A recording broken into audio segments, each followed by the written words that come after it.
Assalamualaikum warahmatullahi wabarakatuh. Selamat pagi anak-anak. Bagaimana kabarnya hari ini? Ibu harap selalu dalam keadaan baik-baik saja ya. Oke, hari ini sudah siap belajar? Jika sudah, sebelum memulai pelajaran, mari kita berdoa terlebih dahulu. Up your hand please. Berdoa menurut keyakinan dan kepercayaan masing-masing. Berdoa mulai.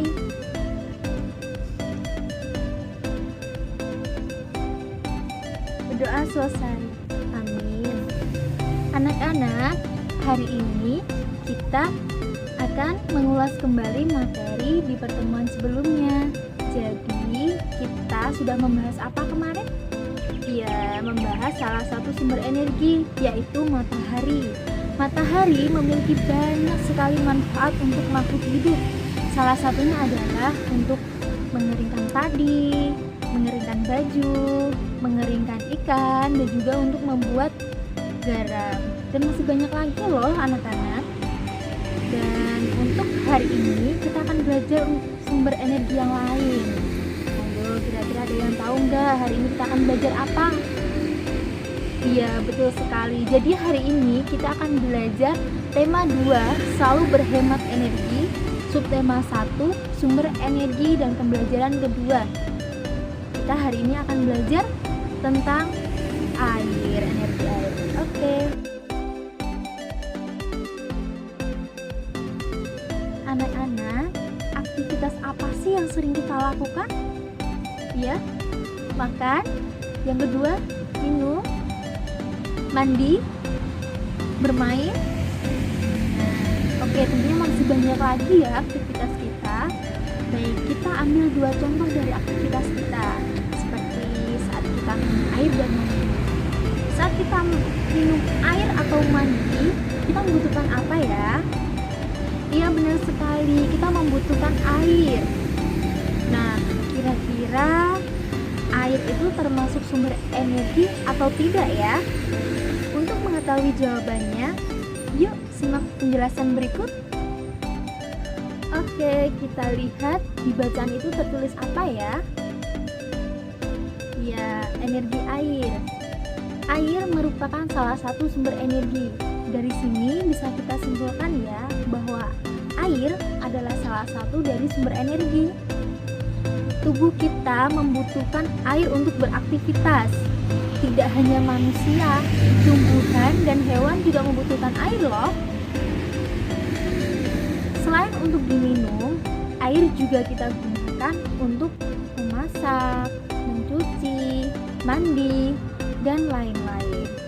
Air juga dapat dimanfaatkan sebagai sumber energi listrik.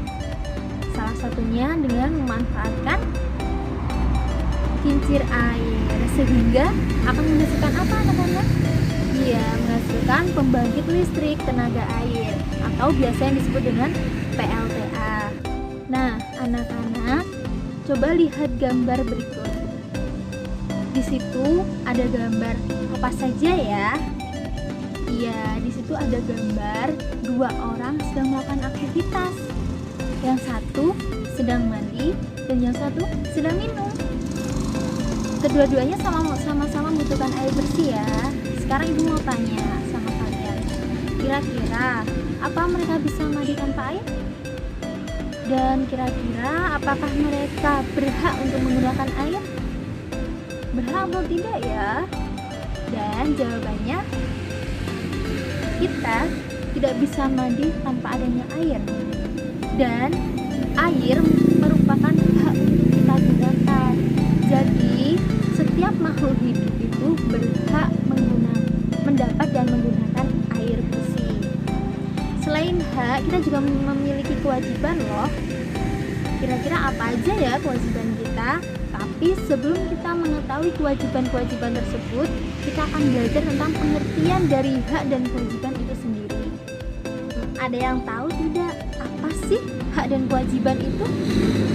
Pengertian hak dalam KBBI bisa dilihat dalam tulisan ini.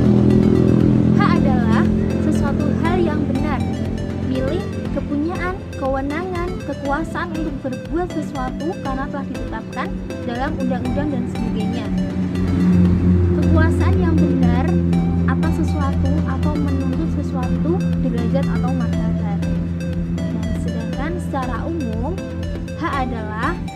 sesuatu yang mutlak menjadi milik seseorang dan dalam penggunaannya tergantung pada keputusan dan tindakan seseorang yang bersangkutan. Contohnya seperti tadi, penggunaan air bersih. Nah, anak-anak, kira-kira contoh hak dalam kehidupan sosial apa saja ya? Bisa kita lihat dalam tulisan ini? Ya, contoh hak dalam kehidupan sosial yang pertama adalah mendapatkan penghidupan yang layak, yaitu pekerjaan. Yang kedua adalah melakukan aktivitas dalam lingkungan sosial seperti bakti sosial dan lainnya. Yang ketiga, mendapat fasilitas umum dari pemerintah seperti air bersih, listrik, dan lain-lain. Yang keempat adalah hak untuk memperoleh pendidikan. Dan sekarang kita akan membahas tentang kewajiban. Dan kewajiban itu apa sih?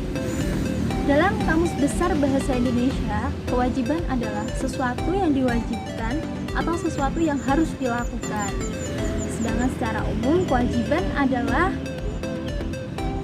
beban yang harus dijalankan seseorang untuk memberikan sesuatu yang sudah semestinya diterima oleh orang lain atau makanan tertentu dan cenderung dituntut secara paksa.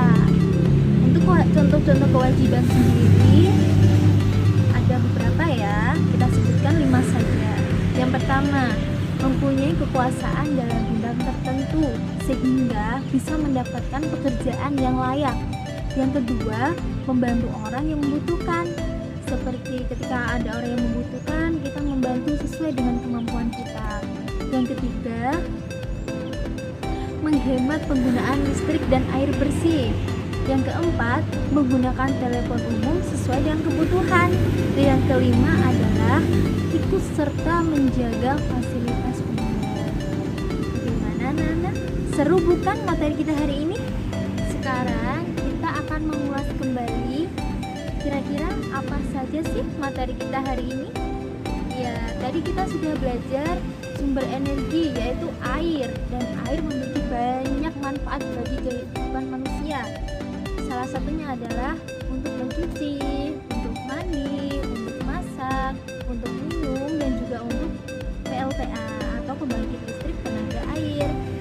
Dalam pemanfaatan energi air sebagai sumber energi, kita juga perlu memperhatikan hak dan kewajiban kita loh. Jadi antara hak dan kewajiban itu harus dijalankan secara bersamaan atau beriringan. Jadi hak itu adalah sesuatu yang mutlak menjadi milik seseorang dan dalam penggunaannya tergantung pada keputusan dan tindakan seseorang yang bersangkutan. Sedangkan kewajiban adalah beban yang dijalankan seseorang untuk memberikan sesuatu yang sudah semestinya diterima oleh orang atau pihak tertentu dan cenderung dituntut secara paksa. Biasanya kewajiban ini dilakukan sebelum kita mendapatkan hak diri kita. Nah, salah satu contoh hak yaitu 1. Memperoleh air bersih. Yang kedua, hak ikut serta dalam kegiatan masyarakat. Contoh dari kewajiban sendiri adalah 1. Membantu sesama. Yang kedua, menggunakan air secukupnya. Jadi tidak boleh boros ya, ataupun mubazir dalam penggunaan air. Nah, anak-anak sudah paham ya? Untuk menambah wawasan, Ibu akan memberi tugas. Bisa dilihat di sini telah tertera 2 tugas untuk kalian. Yang pertama, sebutkan 5 manfaat energi air dalam kehidupan sehari-hari. Dan yang kedua, sebutkan masing-masing 5 contoh hak dan kewajiban dalam kehidupan sehari-hari. Oke, anak-anak sampai di sini dulu ya pertemuan kita hari ini. Pesan Ibu, jangan lupa belajar dan jangan lupa membantu orang tua di rumah. Oke, sebelum kita tutup pertemuan hari ini, lebih baik kita berdoa. Up your hand please. Mari kita membaca hamdalah bersama-sama. Alhamdulillahirabbil alamin. Sekian dari Bu Guru, kurang lebihnya mohon maaf. Assalamualaikum warahmatullahi wabarakatuh.